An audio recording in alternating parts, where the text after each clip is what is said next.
Far Cry 6 is Far Cry. If you like Far Cry, you are gonna like Far Cry 6. If you don't like Far Cry, you are not gonna like Far Cry 6. The end. Okay, fine. That's not the most imaginative review one could make, but I guess being blunt and straight to the point illustrates a crucial point about Far Cry 6. It doesn't bring all that much to the table when it comes to innovation.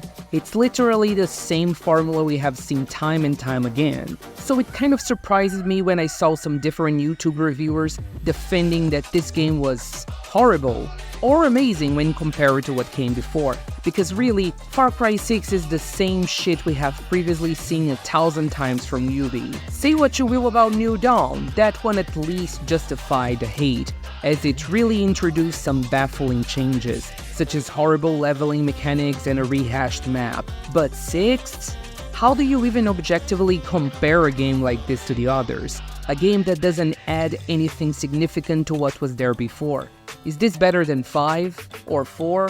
It all boils down to your enjoyment of the characters and setting, and how much you can warm up to Yara. Oh well, I'll try my best anyways.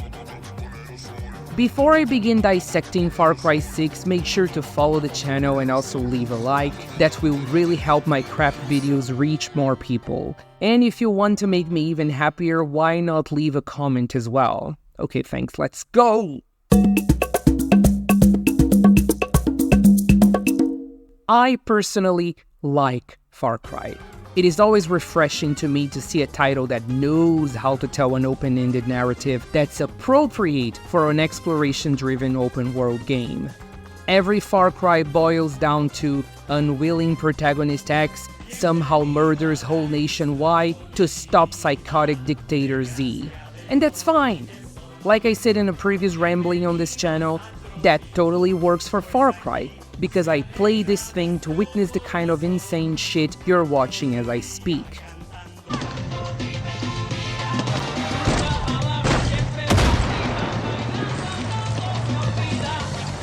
In Far Cry 6, for instance, we play as Danny, who can either be this badass buff chick or this scrawny Neymar lookalike. I went with the Neymar lookalike, but you do you. Anyway, Danny is this troubled orphan with a past from Yara, Ubisoft's thinly veiled attempt at recreating Cuba.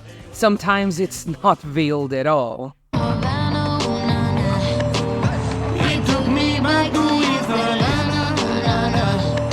So this weirdly shaped archipelago that defies any geographical logic has been under the thumb of this title's big bad, Anton Castillo. And following the storytelling structure first seen in 5, we start out with a prologue that's pretty much on rails, and once that's done with, we have 3 regions to explore, each one with its very own characters and storylines, and you are free to tackle them in the order of your choosing. I have no qualms about that, it just works.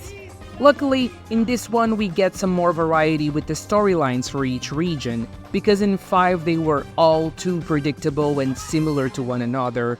They all had very similar plot beats and kidnappings at regular intervals, for instance. The ones in 6, however, are much more varied, and Ubisoft does throw a curveball here and there, so kudos to that. Also, like in 5 and New Dawn, each region has a recommended level. However, you still have a shot at succeeding if you tackle an area that's a higher level than you are, a much needed backtracking from New Dawn's level gating.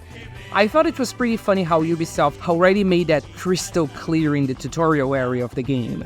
It's got 2 sub-regions, one is level 1 and the other level 4. And while the level 4 one is noticeably trickier to navigate for a level 1 or 2 character, it's not straight up impossible like in New Dawn. Yay for progress? So that's it, that's the structure of the game. There's literally nothing new about it. I mean, unless you consider Danny being in third person inside bases or during cutscenes to be an innovative feature or something. I personally don't think this matters all that much because Danny is too white bread for anyone to care one way or another, but if in future installments we get a more developed main character, I could see this change being a net positive. Let's talk about Yara for a bit. Ubisoft almost sells this rundown generic Latin American setting they were going for. It's just missing a few touches to make it really pop and feel alive, like, I don't know, some barefoot kids playing soccer 30 feet from armored soldiers, some grandma sitting in plastic chairs on the sidewalk in front of their houses to spy on their neighbors, and, of course, an OXXO. I know the country is in the middle of a civil war, but I miss this personal touch. I miss the spice. Where are the telenovelas? Where are ads for questionable regional sodas? Ubisoft doesn't have that rockstar budget to make fake TV shows and products? I don't know. I kind of missed it. Yara just needed more personality of its own. Sure, I get that Castillo has a chokehold on artistic expression and all that, but where is the government-approved bullshit art that's trying to disseminate Castillo's values? Isn't that what that Marquesa lady was meant to be doing? She was pretty incompetent then, because the only thing plastered everywhere in the game were billboards with the villains' faces. Also, what are these guerrillas trying to protect? What's traditional and unique to Yara that makes dying for this country worthwhile? What about Yara deserves to be cherished and allowed to grow and evolve? Because really, about 90% of all people on the island are the soldiers I ruthlessly kill. So what's left? Who's left? Why shouldn't I just go to Miami and chill with the Yankees? I know, I'm nitpicking here, but I think my points illustrate a common problem with a few Ubisoft open worlds.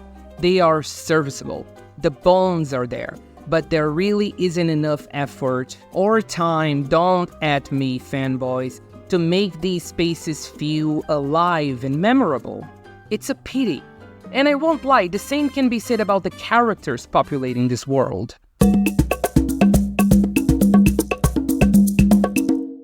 Giancarlo Esposito is a wash as the big bad in this one, which surprised me.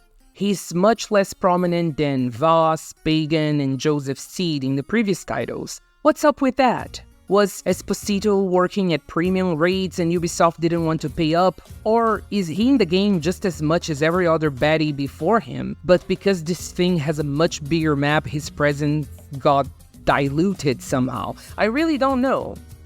Another thing, Danny doesn't interact with Castillo as much as he should. They don't really have a connection or rivalry. I guess that does make sense, since Castillo is in charge of a whole country, so there's no reason why he should care about a single guerrilla.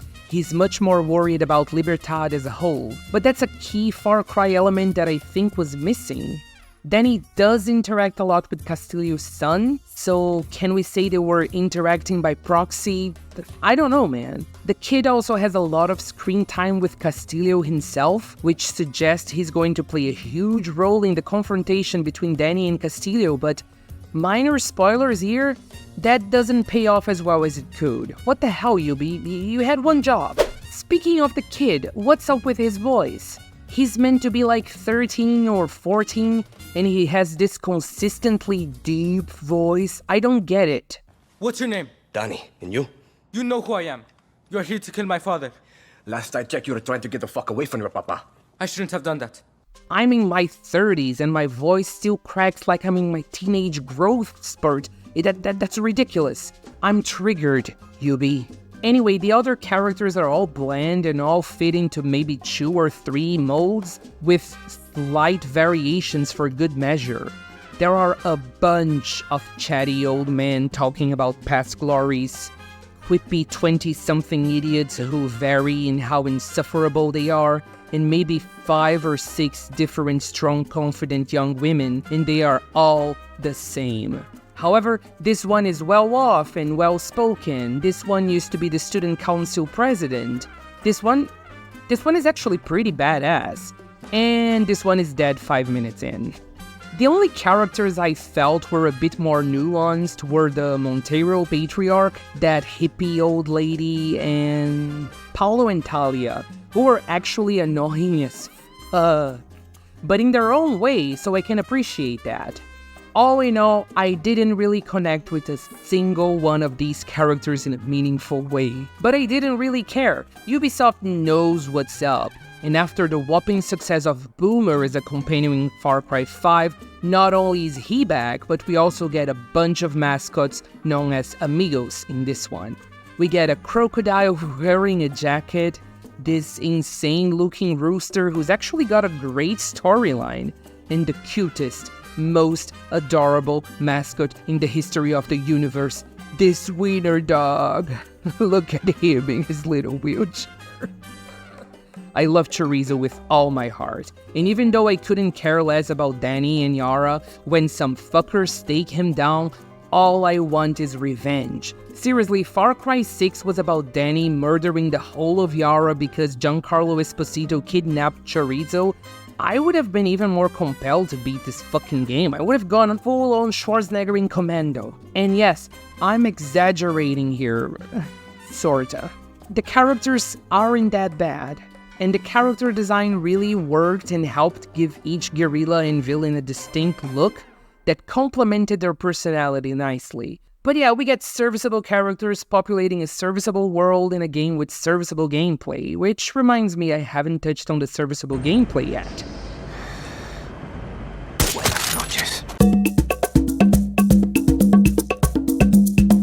As one might expect, in Far Cry 6 we get all of the typical open world busy work we all know and love. The map is littered with collectibles and approximately 10,000 different currencies, which you can use to customize your weapons or buy new ones. Really, get ready for a lot of gun customization in this game. You're gonna spend a whole lot of time over at these freaking workbenches, especially because the ability to craft ammo from the weapon wheel is now gone, so this can only be done from a workbench. There are also some minigames like cockfighting, which was more amusing in the trailers than in the game itself. The mandatory fishing stuff, which is pretty much what you would expect. And the racing stuff, which I assume is similar to any open world racing minigame ever. Regarding the stuff that's exclusive to Far Cry, we do get our mandatory hallucination sections and a bunch of bases and checkpoints to liberate. But again, when it comes to Far Cry, I really don't mind it. I play Far Cry exactly for that. It's always the same for me. I always use those Ubisoft loyalty points or whatever they're called to buy a cool rifle and an RPG as soon as possible, and boom, there you have it.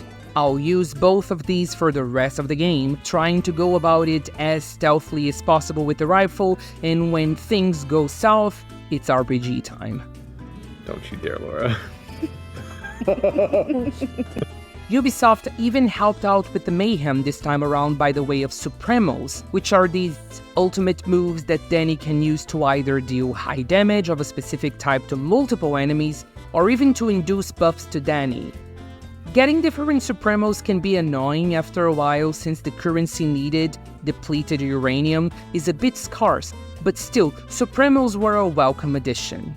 Other additions to this entry are camps and camp perks. Like, as you progress through the story in the map, you'll unlock new camps, and in them, you can invest in camp upgrades through, well, you guessed it, different in-game currencies. If you do so, you can get character buffs and some other goodies to aid you in the liberation of Yara. Also in the camps, there's this Los Bandidos bullshit, which is similar to those timed missions in the early AC games. I honestly don't remember if previous Far Cry games also had these or not, but it's a typical Ubi thing, you know what's up. What else? Oh, skill points are gone. You can only improve your gear, not your character. I also feel like the different elemental weaknesses are something new to Far Cry 6, but they could have been introduced in New Dawn. I honestly don't remember. Yeah, that's about it. I can't really think of much else that's changed from 5 to 6. Then again, I'm not a Far Cry connoisseur. I play these things with my brain turned off, just for the power fantasy and pretty explosions. I'm also no FPS expert. I'm so used to playing games in the third person that I always get dizzy whenever I start one of these. After a while, the combat gets a little easier to handle. Driving in an FPS, that's okay-ish, but flying in one of these? Fuck me. The nausea is instantaneous.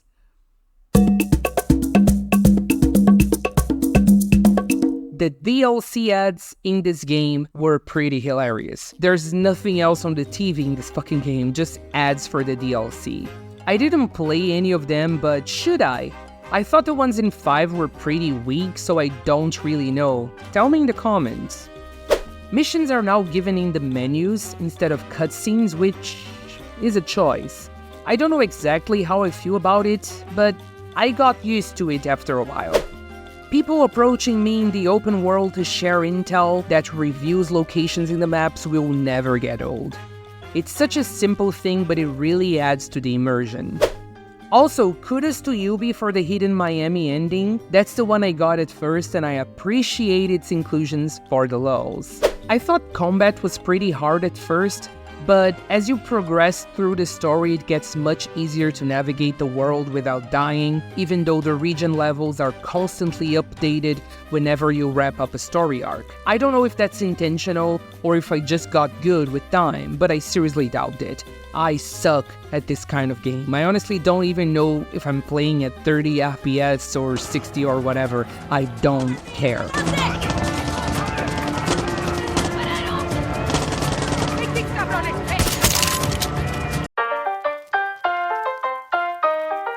Overall, Far Cry 6 is a solid experience that will not change anyone's mind about the series.